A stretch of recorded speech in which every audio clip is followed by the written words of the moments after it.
Bonjour, comment joue-t-on le riff de Blue d'Abadi?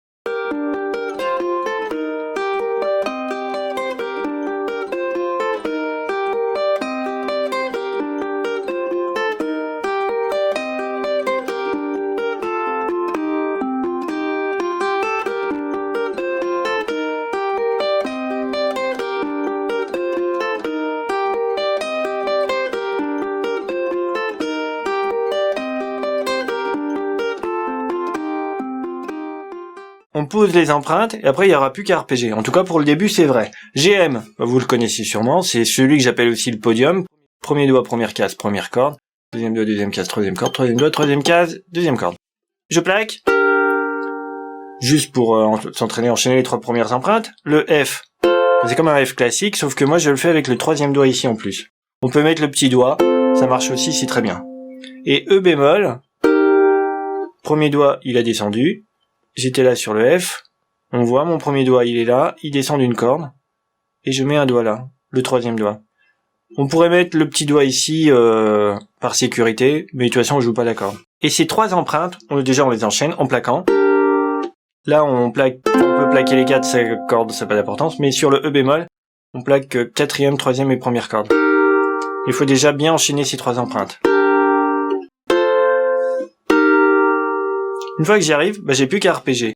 Je vais un peu respecter cette règle, pouce quatrième corde, index troisième corde, majeur deuxième corde et annulaire première corde. Et on va voir pouce annulaire en même temps, index, majeur, annulaire.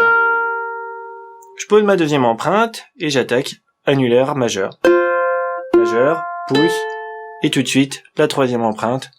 Par exemple avec annulaire majeur, mais je peux aussi mettre le pouce à la basse, ça peut être très confortable. Et j'arpège régulièrement.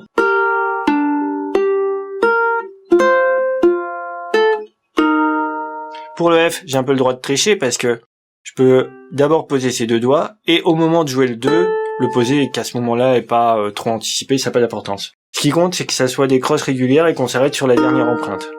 3 et 4 et 1 et 2 et 3 et 4 et 1 et 2 et 3 et 4 et 1 et 2 et 3 et 4 et 1, etc.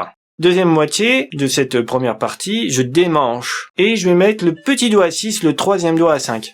Ok, comme si j'avais cette empreinte. Et je vais arpéger quatrième, deuxième, première corde.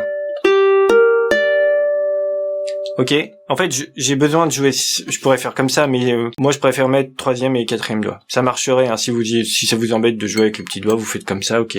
Mais je tiens plus compte de vous. Donc là, j'ai cette empreinte et j'arpège. On voit comme sur le diagramme, quatrième, deuxième, première corde. Et là, le petit doigt, il va jouer le 6 en même temps que la troisième corde. Il faut que j'arrive à faire ça en croche. C'est-à-dire régulièrement jusqu'à là. Quand j'ai joué le 6 et j'ai maintenu le 5 ici, je joue la quatrième corde, tout de suite. J'ai maintenu le 5 parce que je retire le petit doigt, et comme ça le 5 et le 3, ils arrivent tout de suite. Tout ça, c'est aussi que des croches. Quatrième, 5, 3. Il faut que j'arrive à faire ça sans coupure. Et quand j'y arrive, je fais la reprise avec la première empreinte. Et je repars directement. Et je m'arrête seulement ici parce qu'on voit deux croches avec une liaison. La liaison de prolongation, ça veut dire que le son il est prolongé. Pour s'entraîner, on peut le tourner en boucle des dizaines de fois. 3 et 4 et 1 et 2 et 3 et 4 et 1 et 2 et 3 et 4 et 1 et 2 et 3 et 4 et 1 et 2 et 3 et 4 et...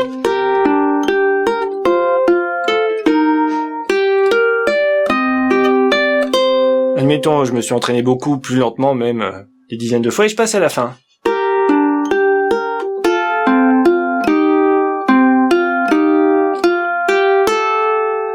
La dernière partie du riff commence comme la première, donc en vrai, quand je termine la précédente,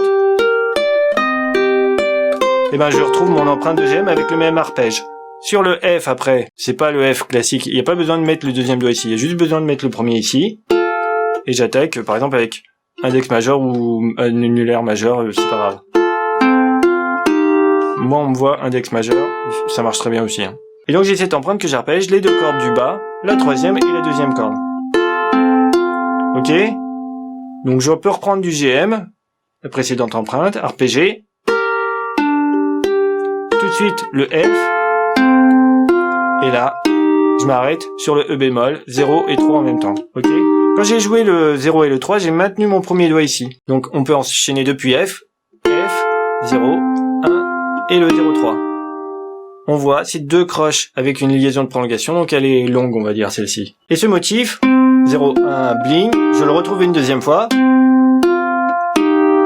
Et après, deuxième, quatrième corde, premier accord à vide, sans bouger mon empreinte. Ou en tout cas, je peux retirer le troisième doigt, mais je bouge pas le premier doigt. Donc les trois dernières notes, j'ai pas bougé mon premier doigt. On repart du F. Tout ça, sans jamais bouger le premier doigt. Deuxième, quatrième, première corde à vide, et on repart au début.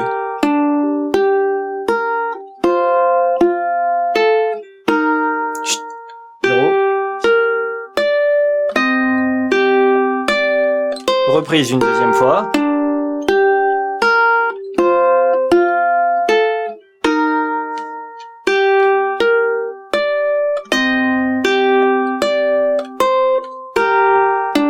C'était la reprise troisième.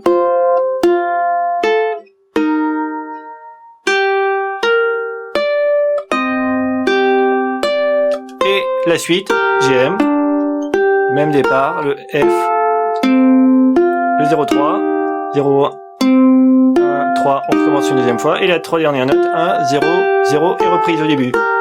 Et on peut tourner en boucle lentement à cette vitesse, ce qui compte c'est d'avoir le bon rythme, pour le conserver quand on va accélérer.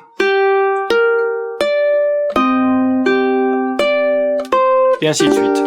Bon courage!